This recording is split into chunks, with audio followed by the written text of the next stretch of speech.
Na matéria de saúde e bem-estar, a fonoaudióloga doutora Emanuela nos dá dicas de como cuidar da nossa voz. Confira! Nós estamos na Essencial Clínica e viemos conversar com a fonoaudióloga Emanuela para conhecer um pouco mais sobre o seu trabalho. Emanuela, qual a atuação do fonoaudiólogo? Nós trabalhamos com linguagem, comunicação oral e escrita, as alterações das funções orais e com a voz. O profissional da voz, no caso o professor, o apresentador, quem trabalha com a sua voz como instrumento, quais os cuidados que deve ter? Existem algumas medidas simples que elas podem ser tomadas no dia a dia que termina facilitando a vida do paciente, né? Porque a voz como instrumento de trabalho, ela precisa ser utilizada de uma forma a se extrair dela a melhor qualidade possível, principalmente nos casos em que essas pessoas têm uma demanda de utilização vocal muito alta, como professores que trabalham mais de um turno, os políticos em épocas de campanha, onde através da voz eles precisam passar credibilidade no discurso dele para o público, os cantores, os atores. Então, assim, são mecanismos que precisam ser utilizados para que essa voz tenha o máximo de aproveitamento possível, sem ter tantos impactos negativos sobre elas. Então, para isso, o que se deve ser evitado no dia a dia? Existem alguns hábitos deletérios que terminam provocando uma sobrecarga na prega vocal, que é de onde a voz parte, é a partir dela que ela é produzida, né? Então, assim, algumas medidas paliativas, como aquelas pastilhas que as pessoas estão bem habituadas a utilizar, elas são péssimas para a voz, porque na maioria dos casos, principalmente as de farmácia, elas possuem um efeito analgésico. O efeito analgésico das pastilhas, ela dá a impressão de que a sua sensação vocal está melhorada a partir do uso dela. E depois que esse efeito passa, o impacto é muito maior sobre a voz. A rouquidão vai aumentar, a sensação de corpo estranho, muitas vezes sobre a prega vocal também é uma coisa bem presente nesse tipo de procedimento, né? Então, assim, são medidas que terminam prejudicando em vez de trazer benefícios para a voz. É bem verdade que algumas medidas fitoterápicas que são utilizadas de muitos anos, elas terminam trazendo benefícios para a voz, mas elas precisam ser bem orientadas para que isso não traga prejuízos funcionais, certo? Alguns alimentos, eles também terminam prejudicando a qualidade vocal, principalmente nos casos das pessoas que têm uma demanda de uso da voz maior.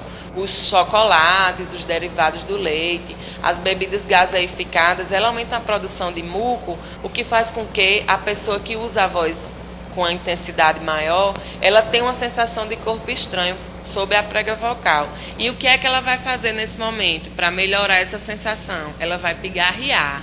E esse pigarro, ele causa um atrito muito grande entre pregas vocais.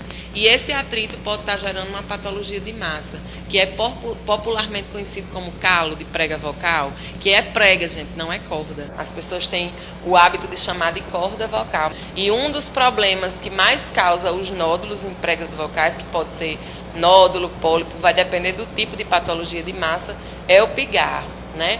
Outra questão também são o vestuário prendendo a região diafragmática ou cervical. Isso também para pessoas que têm um alto uso de demanda de voz pode trazer prejuízos funcionais, como a questão também dos ar-condicionados, que nós temos usado muito, principalmente na nossa cidade, que é uma cidade quente.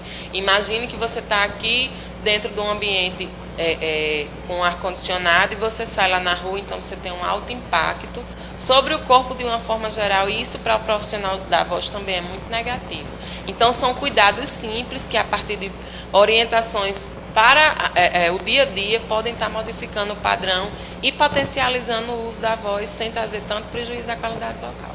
Então, estes são os hábitos que você chama de deletérios, quer dizer, que nós não devemos fazer porque prejudicam a voz. Agora, que hábitos nós devemos adquirir para favorecer a voz?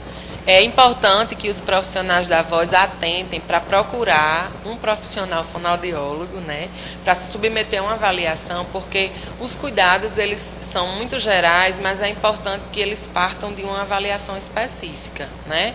Mas assim, de uma forma geral, a gente pode citar a hidratoterapia, né, como um procedimento padrão ouro no processo de melhoria da qualidade vocal, porque a partir do uso da água, a gente faz com que a nossa prega vocal se mantenha hidratada e isso já traz benefícios, né? O que a gente chama de hidratoterapia direta, e existe a indireta também, que é a partir de nebulizações com soro por um tempo programado, que a absorção das partículas de água é 100%, né? Então, assim, a melhoria da qualidade vocal nesses profissionais que têm uma demanda de utilização maior da voz. Então, assim, a gente deixa um recado do coração, que assim, a saúde vocal ela precisa ser preservada da mesma forma que hoje as pessoas estão antenadas em cuidar do corpo, né? Através da nutrição adequada, da prática de atividades físicas. Então, assim, na fonoaudiologia, a gente também precisa, enquanto profissional da voz, procurar